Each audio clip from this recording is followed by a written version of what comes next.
नमस्कार भावांनो बहिणींनो. तुमच्या ताईला लय घरातले काम राहायचे, मग व्हिडिओ काढायला वेळच नव्हता. पाहुणे होते, 10 दिवस झाले ते पाहुणे येऊन. मग त्याच्यामुळं मला कामाचं मग लय काम राहायचं, त्याच्यामुळं मग वेळच नाही भेटला चॅनलला द्यायला. आता सगळे तुमच्या ताईचे कंप्लीट कामं झाले. छकू दिदी डाळ ढोकळी बनवायला लागली. दाजी म्हणे मी काही संध्याकाळी आता संध्याकाळीच येतील. दाजी म्हणे मी काही जेवायला येणार नाही. मग डाळ ढोकळी बनवायला लागले. तर मग ते म्हणे आज मी काही येणार नाही म्हणे, वैसू ते गेलेत बाहेर मित्रासोबत. मग काम तिकडंच जातील. तर छकू दिदी म्हणे मी बनवते म्हणे. मग मी आता सगळे कंप्लीट कामं झालेत. उद्या करायची ताईला घर साफ. पाहुणे आले तर मग घर साफ करायचंच राहिले. आता उद्या करून घेईन. भैया म्हणे मम्मी आज राहू दे ना गं म्हणे. म्हणलं राहू दे ते म्हणलं बाळा. आणि कसं आहे माय भाऊ बहिणी लई चॅनलची आपल्या व्हिडिओची याची वाट पाहतात. तर तुम्हाला वाटलं असं ताईचे व्हिडिओ काहून आहे ना, पण ताईला काम राहायचं, घरी पाहुणे येईल होते म्हणे. आता जेवण करायचे, एवढे भांडे घासायचे आणि दिवसभर आज ताई तुमची आराम करणारी. तुमच्या ताईला बरंच नव्हतं, घरातले कामं, घरी पाहुणे, मला ताप येईल असायचे. अजून पा मागाळा कसा होईल. छकू दिदीला ताप यायला लागली, तिला पण जेवण पाहून मळमळ व्हायची उन्हानं यानं. आता थोडंसं स्वयंपाक पाणी झाला, कूलर गिलर लावीन. आणि मग दिदी म्हणे मी करते. छकू दिदीला मदत करते. मी अर्धे कपडे धुतले तर दिदी थोडे म्हणे मम्मी तू स्वयंपाकाची तयारी कर म्हणे. मग मी डाळ ढोकळी बनवून डाळ गिळ टाकली. छकू ते बनलं ना, शिजत आलं तर त्याच्यावर लिंबू पिळायचं, खट्ट मस्त आंबट लागतंय ते. मग छकू म्हणे मम्मी तू बनव म्हणे हिडो. मग तू असे पण लय हिडो बुडालेत म्हणे. आणि मेकअप म्हणून ताईला माहीतच नव्हता. काळे मी म्हणते गावाकडच्या आणि ताई तुमची काळी पडली. सारखं किचनमध्ये राहून स्वयंपाक पाणी असं झालं. चौघाच्या स्वयंपाकाला टाईम नाही लागत लय लवकर. हे माझ्या डोक्यात पण खाजू सुटली गरमीनं. तरी कूलर आहे आपल्या घरी.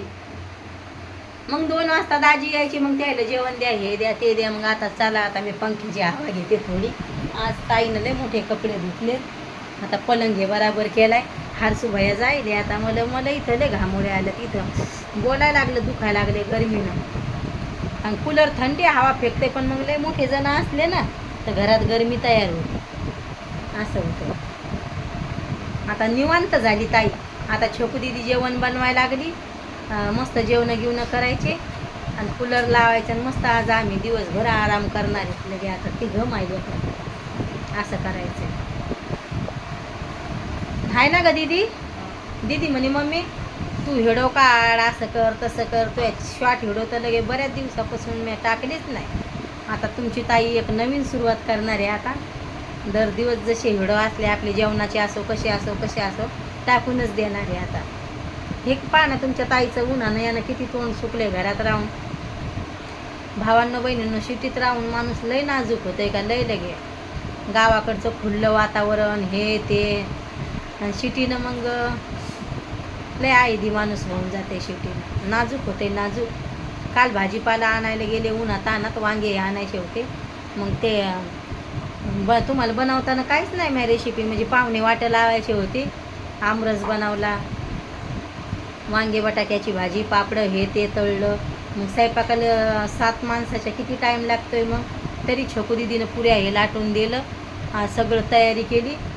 आणि मग दाजी म्हणे राहू दे तुला लय मोठं जेवण बनवायचं. मग त्यानं आमरस तयारच आणला होता. इकडं लय भारी भेटते. आता एक दिवस छकू दिदी म्हणती मला खीरपुरी बनव मम्मी. तर आता मी छकू दिदीला खीरपुरी मस्त बनवून देणार आहे. तिला बरं वाटल्यावर बनवून देईन आता मस्त.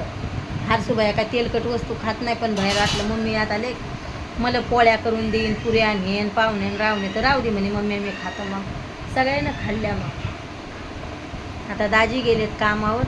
आणि गरमीनं स्वयंपाकाच्या घरात सारखं राहणं लागा जाय मला. स्वयंपाक करायला सारखं त्याच घरात ढिलच नाही जीवाला थोडी ढील नव्हती. मग माया नसा फुगू लागल्या गरमीनं. आपल्या सैल होत नाही नसाच अजून पण आबा गेलेच काय छकू फेकते तिकडं. मग लगे नसा फुगू लागल्या गरमीनं. म्हणजे गरमीत राहू लागलो होतं.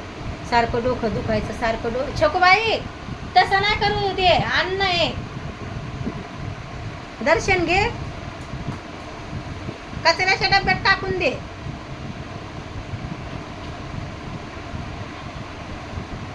असं होऊ लागलं. माझ्या दोन्हीकडच्या चाळ्यावरच्या नसाच फुगू लागल्या. आणि हात सुजू लागले. काहून होऊ लागलं काय लयच झालं तर मला लगे लय का लय तरी आराम नाही. मग दोघं तिघं असते तर भैयानं मग म्हणलं असता मम्मी तू आराम कर. मग या दोघा भावाच्या अंगावर मला बरं वाटत नव्हतं ना. यायला कामं करायला लावली असती, यायनंच केले असते समोरून. पण मग 7 जणांचं काम कसे करणार लेकरं, मग मी एकटं काम सांभाळायचे एवढ्या जणांचं. असं झालं म्हणून डोळेने खोल खोल गेले. बरं वाटत नव्हतं आणि मग काम पण संपत नव्हते घरातले. एकट्या मग छोटू दिदी बरं वाटो नाही वाटो ती मदत द्यायची. डॉक्टरनं सांगलं छोटू दिदीला गरमीत ठेवू नका, म्हणजे आपल्या घरी कूलर रात्रंदिवस चालूच असते. घर थंड आहे समोरचं आपलं, हे मी बसेले नाही, पण स्वयंपाकाच्या घरात हवा येत नाही. तर मग दिदी माझ्यासोबत, मग दिदीला वाटायचं मम्मी किती काम करून करून करणार, मम्मीला बरं नाही, तिला बरं नव्हतं. मग सगळ्याला गळे दुखू लागले. मग दाजी म्हणे लेकरं आपले पिटकेले आंबे खात नाही. मग मला वाटतं आपण सगळे पिटकेले आंबे खातो ना, आपले लेकरं खात नाही. मग ते कच्ची कैरी खातात ना, मिरची पावडर लावून थोडं मीठ टाकून. मग मी त्याला आणायची. मग दाजी म्हणे यायला देऊ नको म्हणे, कैरी कशीच देऊ नको. मग आई म्हणे लेकरांनी खायचं कधी खायचं म्हणे, उन्हाळ्यात तर लेकरायचं हे असते खायचं, आणि त्याला काय आंबे फळं काहीच आवडत नाही. मग त्याच्यामुळं मी त्याला कैरी आणायची. आहे ना का दिदी असं. मग त्याच्यामुळं मी कैरी आणायची. आता आपलं जेवण बनवलंय छोटू दिदीनं, भैया आल्यावर जेवण करू आता. आज काय नाही, तिघंच माय लेकरं आहेत. आम्ही डाळ ढोकळी बनवली आणि दाजी संध्याकाळी येणार आहे. आज कमी कामं होती. चौघा माय लेकराचे कामं भावांना वहिनींना लय लवकर होते. केस सुकले नाही. आता कूलर चालू की असं आहे तर पाय सुकलेच नाही केस. मग तिघा माय लेकराचे कामचं म्हणजे तिघंच आम्ही तिघं जण असतो. जसं दिदीनं आम्ही चौघं माय लेकरं, दाजी दिवसभर कामावर असते. आता भैयाची शाळा चालू होईल, भैया 12 वाजा लोक शाळात राहील, ट्युशन येते. आता ताईच्या भोवती जास्त वदवद राहील.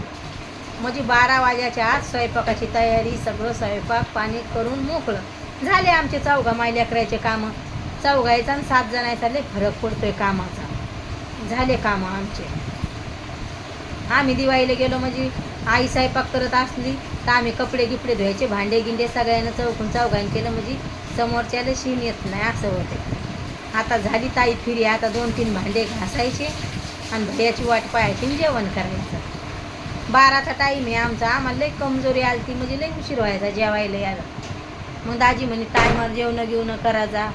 असं होऊ लागलं, लई कमजोरी आली ती शरीरात. आहे ना छोटू, सगळे गळाटलं होतं आम्ही. व्हिडिओ कसा वाटतोय नक्की सांगा भावांनो बहिणींनो कमेंटमध्ये. बाय भावांनो बहिणींनो, भेटते उद्याच्या व्हिडिओमध्ये.